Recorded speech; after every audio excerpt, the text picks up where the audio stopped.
इसका परिचय शहर के बाहरी इलाके में स्थित सेंट पॉल कॉलेज अपनी प्रतिष्ठा और बड़े कैंपस के लिए जाना जाता था, लेकिन इसकी सबसे प्रसिद्ध चीज थी इसका पुराना और भूतिया लाइब्रेरी, जो कॉलेज के सबसे पुराने भवन में स्थित थी। स्टूडेंट्स और फैकल्टी के बीच इसे लेकर कई डरावनी कहानियां मशहूर थीं। कहा जाता था कि रात में इस लाइब्रेरी में अजीब अजीब आवाजें आती हैं और कई लोगों ने वहां किसी साये को भी देखा है। कहानी की शुरुआत होती है 4 दोस्तों से, समीर, नताशा, रोहित और अंजलि, जो कॉलेज के तीसरे साल के स्टूडेंट्स थे।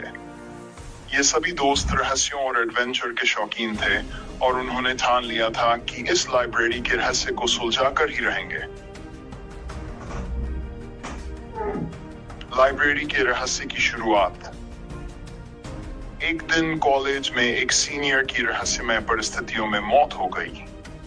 ये घटना कॉलेज के लिए बड़ा सदमा थी और पूरे कैंपस में अफवाहें फैलने लगीं कि ये मौत लाइब्रेरी के भूत की वजह से हुई है। हालांकि प्रशासन ने इसे एक साधारण दुर्घटना बताकर मामले को दबा दिया, लेकिन छात्रों के बीच डर और चर्चा का माहौल बन गया।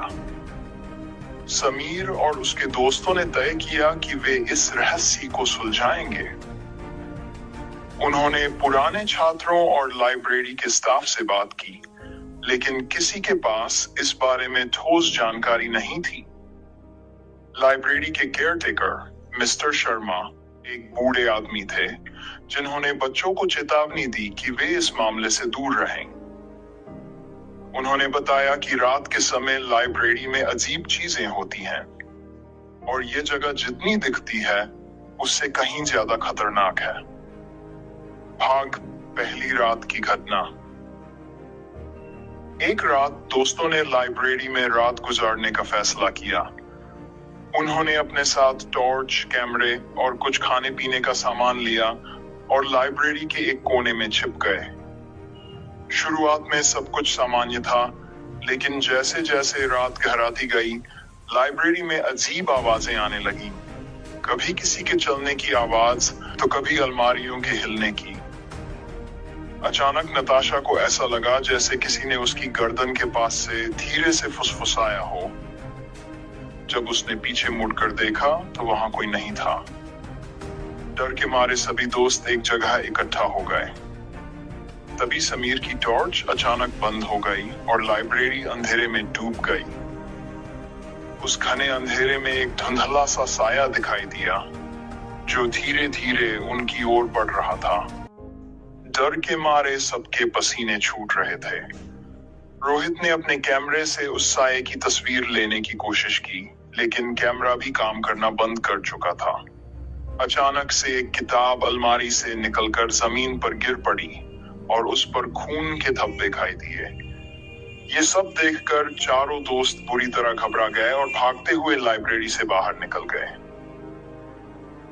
भागजोड़। कहानी का रहस्य खुलना। अगली सुबह सभी दोस्त लाइब्रेरी में हुई घटनाओं के बारे में सोचकर परेशान थे। वे लाइब्रेरी से मिली उस खून से सनी किताब को देखकर हैरान थे। किताब के पन्नों पर किसी छात्रा की लिखी हुई डायरी के अंश थे। डायरी में लिखा था कि वह छात्रा लाइब्रेरी में रात के समय पढ़ाई के लिए आया करती थी, लेकिन एक दिन अचानक गायब हो गई और कभी वापस नहीं आई। जांच पड़ताल करने पर उन्हें पता चला कि वह छात्रा 30 साल पहले इसी कॉलेज में पढ़ती थी और उसे आखिरी बार इसी लाइब्रेरी में देखा गया था।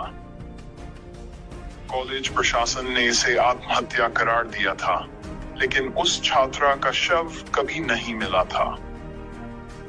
समीर और उसके दोस्तों को यकीन हो गया कि उस छात्रा की आत्मा आज भी इस लाइब्रेरी में भटक रही है। उन्होंने लाइब्रेरी के पुराने केयरटेकर मिस्टर शर्मा से बात की, जो इस घटना के समय भी कॉलेज में काम कर रहे थे। मिस्टर शर्मा ने खुलासा किया कि उस छात्रा का नाम प्रीति था और उसकी मौत के पीछे एक बड़ा रहस्य था, जिसे कॉलेज ने छुपा दिया था।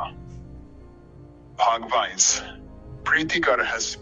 प्रीति एक होनहार छात्रा थी, लेकिन उसे अपने एक प्रोफेसर के साथ हुए विवाद के बाद धमकियों का सामना करना पड़ा था। प्रीति ने अपने परिवार और दोस्तों को बताया था कि उसे कॉलेज में असुरक्षित महसूस हो रहा है, लेकिन किसी ने उसकी बात पर ध्यान नहीं दिया। एक रात प्रीति अचानक गायब हो गई और कुछ ही दिनों बाद उसके गायब होने की खबर आई। मिस्टर शर्मा ने बताया कि उस रात उन्होंने लाइब्रेरी में प्रीति की चीखें सुनी थीं, लेकिन जब तक वहां पहुंचे वहां कोई नहीं था। तब से हर रात लाइब्रेरी में अजीब घटनाएं होती रहीं और कोई भी वहां रात को रुकने की हिम्मत नहीं करता था। भाग 6। अंतिम सामना। अर्जुन और उसके दोस्तों ने फैसला किया कि वे प्रीति की आत्मा को शांति देंगे और उसके साथ हुए अन्याय को उजागर करेंगे। वे एक बार फिर रात में लाइब्रेरी में गए। इस बार उन्होंने हवन सामग्री और पूजा की तैयारी की थी। रात के 12 बजे जैसे ही हवन शुरू हुआ, लाइब्रेरी के दरवाजे खुद ब खुद बंद हो गए। कमरे की लाइट्स जलने बुझने लगी और अचानक से प्रीति का साया सामने आ गया। उसने डरावनी आवाज में कहा, मुझे न्याय चाहिए। यह सुनकर सभी दोस्त कांप उठे। समीर ने हिम्मत जुटाकर प्रीति की आत्मा से बात की और कहा कि वे उसकी मदद करेंगे। प्रीति की आत्मा ने लाइब्रेरी की दीवार पर एक जगह इशारा किया। वहां एक पुरानी अलमारी के पीछे एक छुपा हुआ कमरा था, जिसमें प्रीति का शव मिला। ये देखकर सब दंग रह गए। भाग 7। न्याय की प्राप्ति। अगले दिन दोस्तों ने पुलिस को बुलाया और प्रीति के शव की पूरी जानकारी दी। पुलिस ने मामले की जांच शुरू की और जल्द ही पता चला कि प्रीति की मौत एक सुनियोजित हत्या थी, जिसमें उसका प्रोफेसर शामिल था। कॉलेज प्रशासन को भी इस बात की जानकारी थी, लेकिन उन्होंने अपनी प्रतिष्ठा बचाने के लिए इस मामले को दबा दिया था। प्रीति की आत्मा को आखिरकार न्याय मिला और उसके प्रोफेसर को गिरफ्तार कर लिया गया। कॉलेज के इस रहस्य को सामने लाने के बाद लाइब्रेरी में होने वाली अजीब घटनाएं भी बंद हो गई। भागीत, अंत और नई शुरुआत। समीर, नताशा, रोहित और अंजलि ने कॉलेज में अपनी पढ़ाई पूरी की और इस घटना के बाद वे जीवन भर के लिए अच्छे दोस्त बन गए। उन्होंने ये समझ लिया कि कभी-कभी कुछ रहस्य केवल हिम्मत और सच्चाई की चाहत से ही सुलझ सकते हैं। कहानी का अंत इस संदेश के साथ होता है कि न्याय और सच्चाई हमेशा अंधेरे पर जीत हासिल करती है, चाहे रास्ता कितना भी डरावना क्यों न हो। उम्मीद है कि आपको ये कहानी पसंद आई होगी।